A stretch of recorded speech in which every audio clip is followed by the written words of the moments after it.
It's problematic if self quarantine makes one lose their sense of self.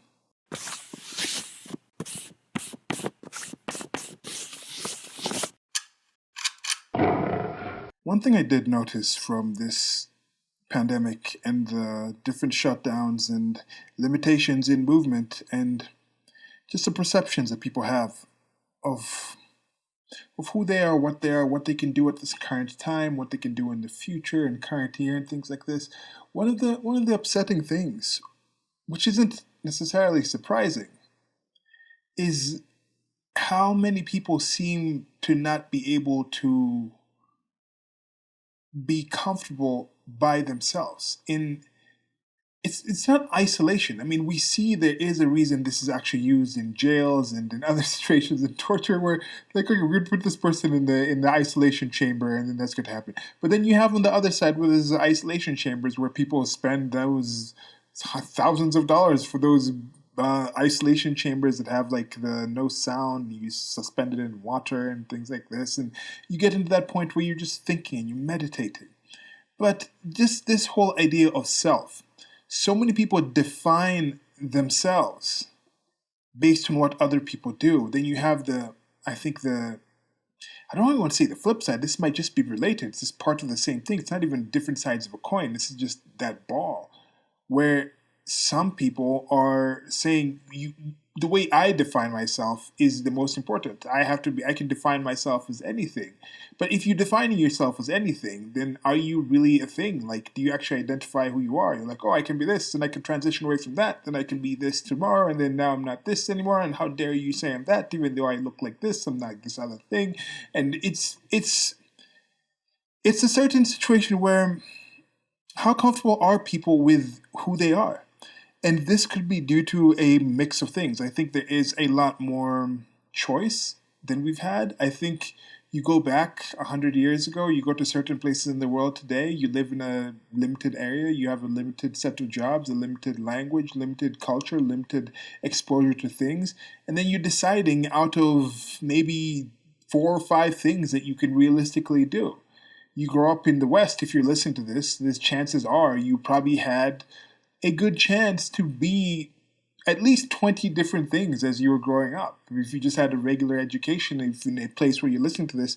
And then for some people, it's hundreds and thousands of others.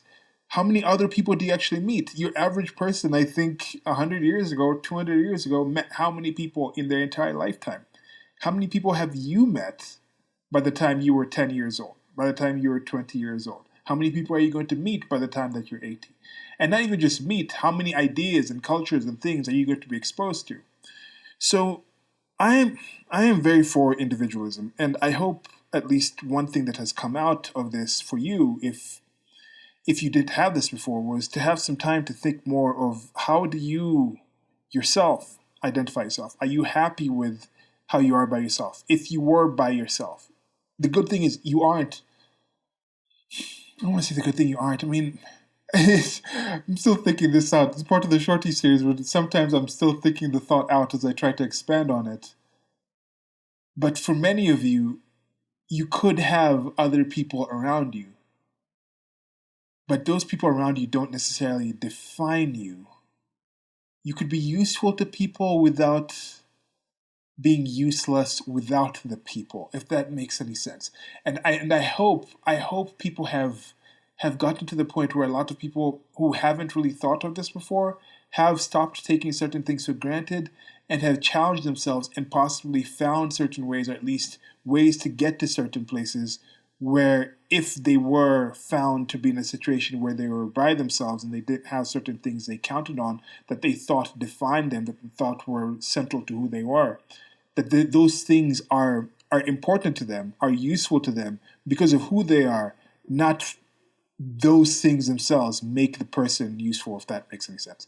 So that's it for now. I just thought it was problematic with this, the amount of people that some people out there were breaking down. And, oh, I can't be by myself. I can't be thinking by myself. And this is just due to not being in a comfortable place in your own body, in your own skin, in your own mind, in your own environment. And I hope as many people as possible can improve those situations and get to that point where they actually are happy where self-quarantine is a thing that they actually value. So socializing in society is a plus, is an extra, is the icing on the cake that is you. So that's it for now. Like, share, and subscribe. Links below to the merchandise store. You can also let me know what you think about this in the comments section. Till next time, goodbye.